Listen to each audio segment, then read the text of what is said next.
आज के इस वीडियो में हम निबंध लेखन के विषय में जानकारी प्राप्त करेंगे। निबंध लेखन, जिसे इंग्लिश में हम कहते हैं एसे राइटिंग। निबंध का अर्थ है बंधी हुई रचना। किसी विषय पर क्रमपूर्वक तथा पूरी स्पष्टता के साथ अपने विचारों को व्यक्त करना निबंध लेखन कहलाता है। निबंध के विषयों की कोई सीमा नहीं होती। जैसे हम किसी भी विषय पर बच्चों निबंध लेखन कर सकते हैं। मेरा प्रिय त्योहार, मेले का दृश्य, उगता हुआ सूरज, व्यायाम का महत्व, अनुशासन आदि किसी भी विषय पर लिखा जा सकता है। बच्चों, हर साल आपको ये परीक्षा में निबंध लिखने के लिए पूछा ही जाता है। अब हम देखेंगे कि निबंध के प्रकार। पहला है वर्णनात्मक निबंध, विवरणनात्मक निबंध, भावात्मक निबंध, विचारात्मक निबंध। अब हम एक एक की परिभाषा को देखेंगे। वर्णनात्मक निबंध कैसे होता है और क्या होता है ये? ऐसे निबंधों में देखी सुनी वस्तुओं, यात्रा, त्योहार, मेला, दृश्य, स्थान का वर्णन होता है। लेखक अपनी निरीक्षण शक्ति तथा अनुभव के आधार पर निबंध लिखता है। इसमें ऐसा विषय लिया जाता है जिसमें आप वर्णन कर सके अपनी कल्पना शक्ति के आधार पर।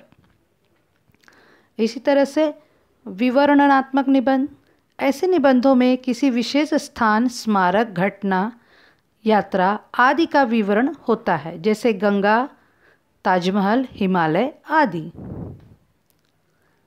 तीसरा है भावात्मक निबंध। ऐसे निबंधों में भावों की प्रधानता होती है, जैसे मित्रता, मानवता आदि।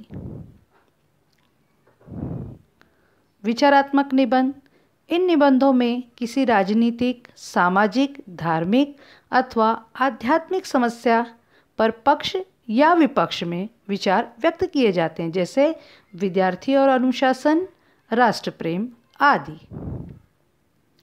निबंध कैसे लिखें बच्चों? आज के हमारे इस वीडियो का मुख्य विषय है कि हम निबंध लिखना सीखेंगे।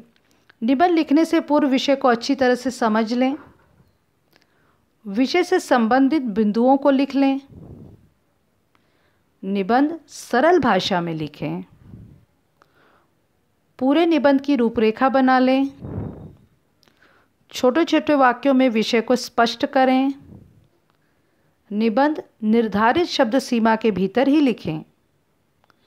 निबंध के बिंदुओं को स्पष्ट करने के लिए यथास्थान कविता की पंक्तियाँ, महापुरुषों के कथनों, उदाहरणों, लघु कथाओं आदि का प्रयोग करें, जिससे हमारा निबंध पढ़ने में और अच्छा लगे।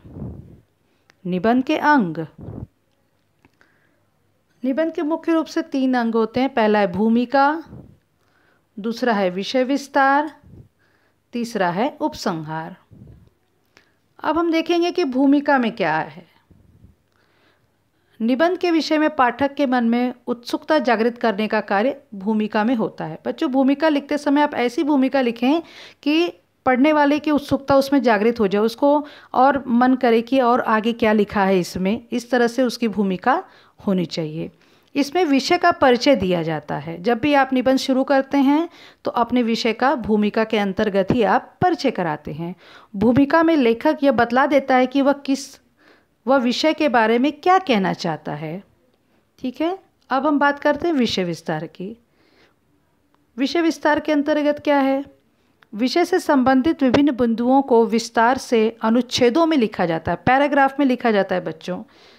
इनमें विचारों, भावों, तथ्यों, उदाहरणों आदि का समावेश किया जाता है। इसमें आप अपने विषय का विस्तार करते हैं। जो भी विषय आपने चुना हुआ है निबंध का लिखने के लिए, पहले तो आप भूमिका देंगे और भूमिका देने के बाद आप विषय विस्तार करते हैं। अपनी बात को विस्तार से कहेंगे और उसको अनुच्छेद मतलब अलग अलग पैराग्राफ बना करके आप लिखेंगे।